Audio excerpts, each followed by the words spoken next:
ચાલો વિદ્યાર્થી મિત્ર, ગઈકાલે આપણે ચેપ્ટર નંબર 9 એનું સ્વાધ્યાય આપણે કમ્પ્લીટ કર્યું હતું. હવે હજી આ લેક્ચરની અંદર આપણે ચેપ્ટર નંબર 9 ની અંદર આવતા કેટલાક તફાવતો જોશું. વિદ્યાર્થી મિત્ર, આ લેક્ચરની અંદર માત્ર આ ચેપ્ટરની અંદર જે 2-3 અગત્યના તફાવતો આવે છે એના પર આપણે આપણી નજર દોડાવીશું.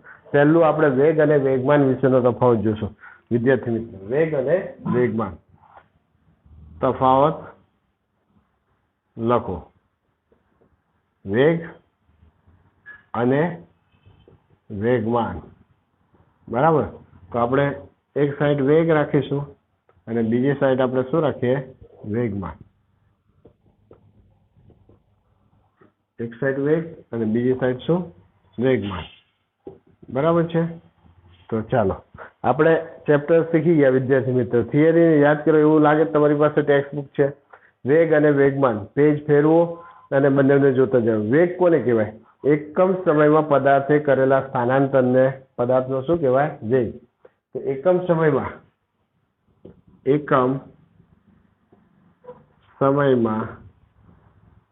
પદાર્થે કરેલા સ્થાનાંતરને પદાર્થનો વેગ કહે છે. બરાબર. આપણે શીખી ગયા ને વેગની ડેફિનેશન. એકમ સમયમાં પદાર્થે કરેલા સ્થાનાંતરને પદાર્થનો શું કહેવાય? વેગ કહે છે. બરાબર. એ જ રીતે વેગમાનમાં શું? પદાર્થના દળ અને વેગના ગુણનફળને વેગમાન કહે છે. પદાર્થના દળ અને વેગના ગુણનફળને શું કહેવાય? વેગમાન કહે છે. તો વેગની અંદર પહેલો પોઈન્ટ એની ડેફિનેશન લખી. વેગમાનમાં પહેલો પોઈન્ટ આપણે શું લખીએ? એની ડેફિનેશન. વેગ કોને કહેવાય? એકમ સમયમાં પદાર્થે કરેલા સ્થાનાંતરને પદાર્થનો શું કહેવાય? વેગ. વેગમાનમાં પદાર્થના દળ અને વેગના ગુણનફળને શું કહેવાય? વેગમાન કહે છે. બરાબર છે વિદ્યાર્થી મિત્ર. ચાલો બીજો પોઈન્ટ આપણે વેગમાં શું લખીશું? એનો એસઆઈ એકમ લખી શકાય. વેગનો એસઆઈ એકમ, વેગમાનનો એસઆઈ એકમ. બરાબર. હવે વેગના ફેરફારનો દર એ પ્રવેગ દર્શાવે છે. બરાબર. જ્યારે વેગમાનમાં શું? વેગમાનમાં થતો ફેરફારનો દર એ બળનું મૂલ્ય આપે છે. આ પોઈન્ટ થયો કે નહીં? તો લખી શકાય ને. તો આપણે લખીશું વેગના ફેરફારનો દર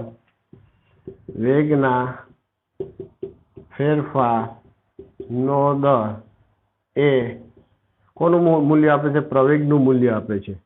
પ્રવેગનું મૂલ્ય આપે છે. આ બાજુ વેગમાનમાં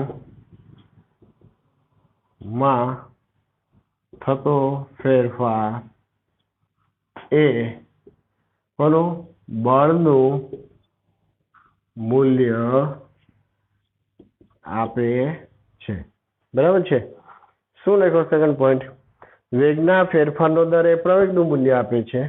વેગમાનમાં થતો ફેરફાર એ બળનું મૂલ્ય આપે છે. વિદ્યાર્થી મિત્રો, ત્રીજું વેગનો એસઆઈ એકમ. ત્રીજો પોઈન્ટ શું લખીએ? વેગનો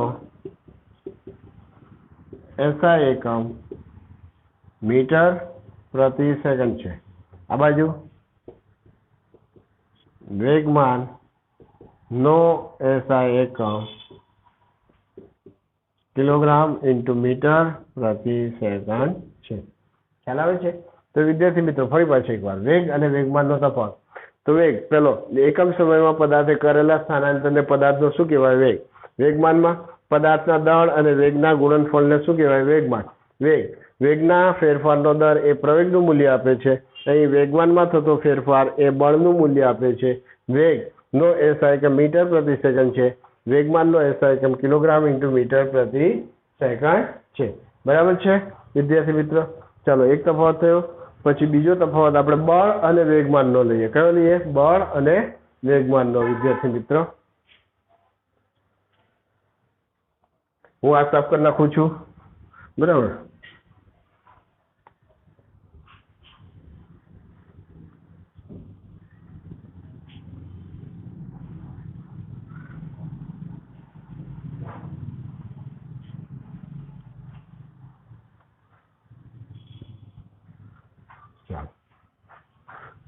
શું લઈએ? તફાવત લખો.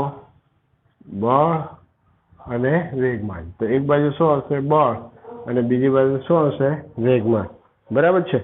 તો બળ જેને લીધે પદાર્થની સ્થિર અવસ્થા કે અચળ વેગી ગતિની અવસ્થામાં ફેરફાર થાય છે તેને શું કહેવાય? બળ. તેની ડેફિનેશન લખશું. જેને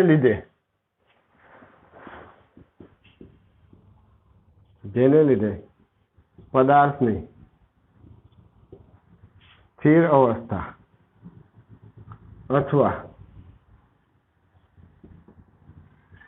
ગતિમાન અવસ્થામાં ફેરફાર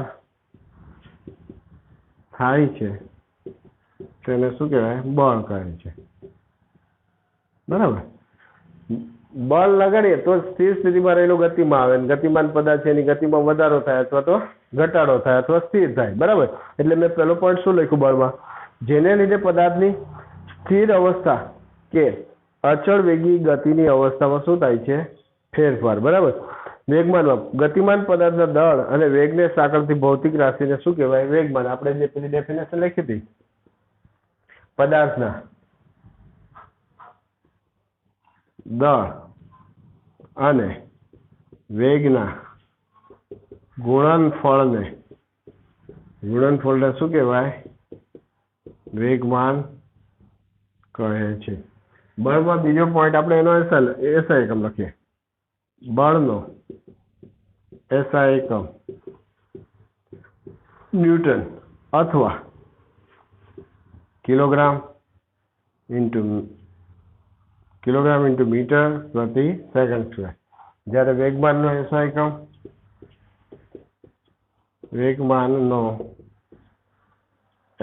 એકમ કિલોગ્રામ ઇન્ટુ મીટર પ્રતિ સેકન્ડ છે. ખ્યાલ આવે છે વિદ્યાર્થી મિત્રો? સમજ પડે છે? ચાલો, ત્રીજો પોઈન્ટ. બળનું મૂલ્ય પદાર્થના દળ અને પ્રવેગના ગુણનફળ જેટલું હોય છે. F બરાબર શું? M ગુણ્યા A. બરાબર. એટલે બળનું મૂલ્ય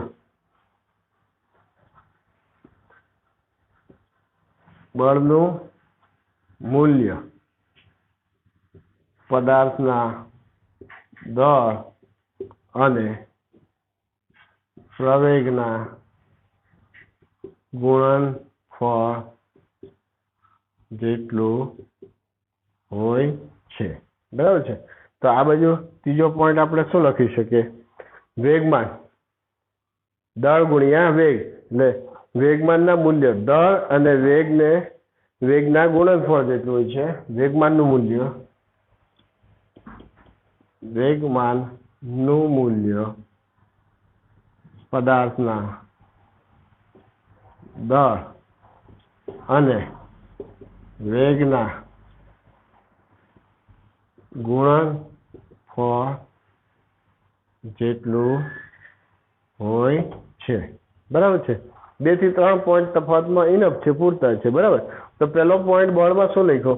જેના લીધે પદાર્થની સ્થિર અવસ્થા અથવા ગતિમાન અવસ્થામાં ફેરફાર થાય તેને બળ કહે.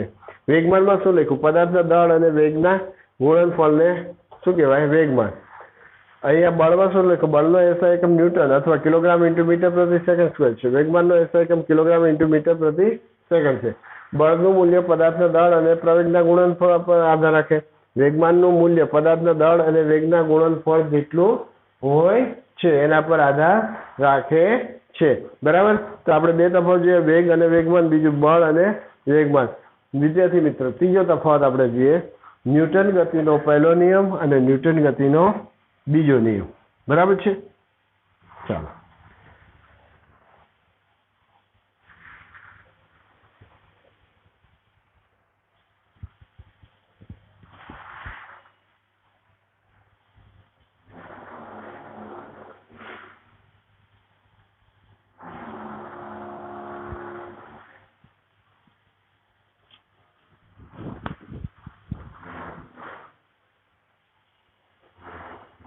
તફાવત લખો.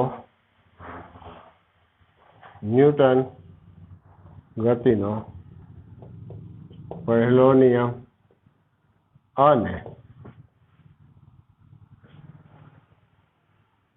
ન્યૂટન ગતિનો બીજો નિયમ.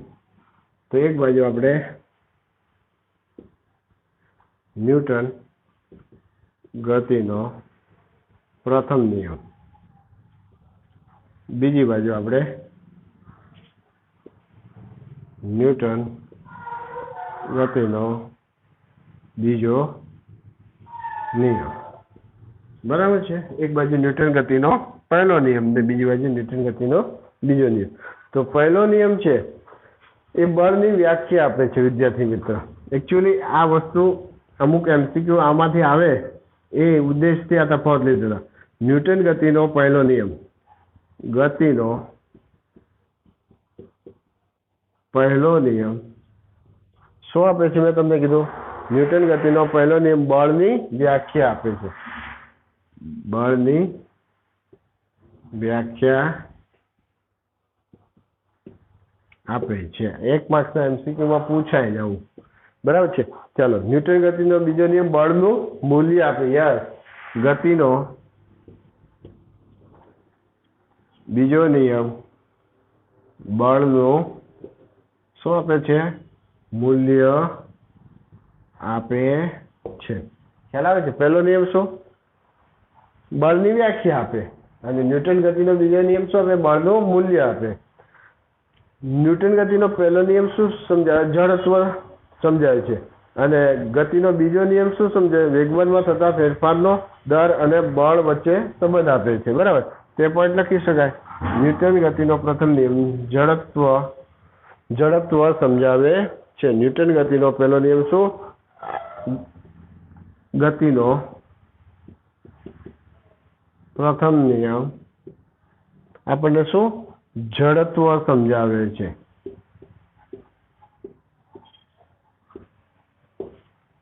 જ્યારે આમાં શું? ગતિનો બીજો નિયમ વેગમાન ગતિનો બીજો નિયમ વેગમાન અને કોનું? વેગમાન અને વેગમાનમાં થતો ફેરફાર. વેગમાનમાં થતા ફેરફાર અને વેગમાનમાં થતા ફેરફાર અને બળનો સંબંધ આપે છે. અને બળનો સંબંધ આપે છે. ઓકે વિદ્યાર્થી મિત્રો, તો આ 3 તફાવત થયા. મેં આ ચેપ્ટરની અંદર એકચ્યુઅલી આપણે આખું ચેપ્ટર સમય જાય છે. બરાબર, એટલે તફાવત જાતે જ પેલા કરવાનો હોય. છતાં આપણા ફર્સ્ટ એક્ઝામની અંદર 8મું અને 9મું 2 ચેપ્ટર રાખવાના છે. બરાબર, એટલે આજના લેક્ચરની અંદર મેં ફર્સ્ટ ચેપ્ટરના ગતિના જે તફાવતો છે, બરાબર, એ તફાવતો પર ચર્ચા કરેલી છે.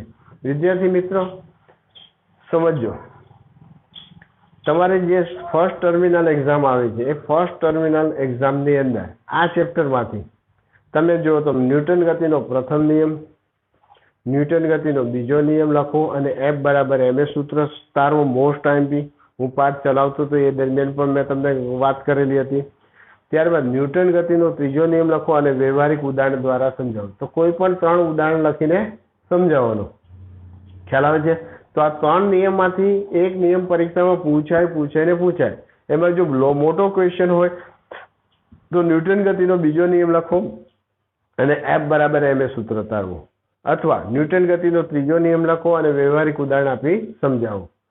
અને વેગમાન સંરક્ષણનો નિયમ વિદ્યાર્થી મિત્રો મોસ્ટ ટાઈમ પૂછાય 3 માર્ક્સમાં કે 4 માર્ક્સમાં વેગમાન સંરક્ષણનો નિયમ લખો અને સાબિત કરો.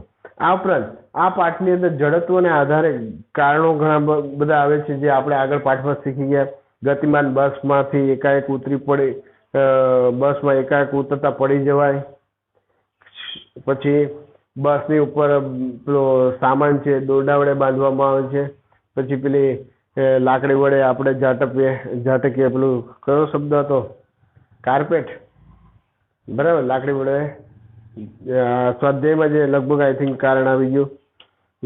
જ્યારે કાર્પેટને લાકડી વડે ફટકારવામાં આવે તેમાં ધૂળના રજકણ બહાર બસની છત પર મૂકેલો સામાન બાંધી રાખવામાં. આ ઉપરાંત ઝાડની ડાળીવાળું આગળ આપણે પાઠ ચલાવતો વચ્ચે પ્રશ્નમાં ઝાડની ડાળી હલાવતા પાંદડાઓ ખરી પડે છે.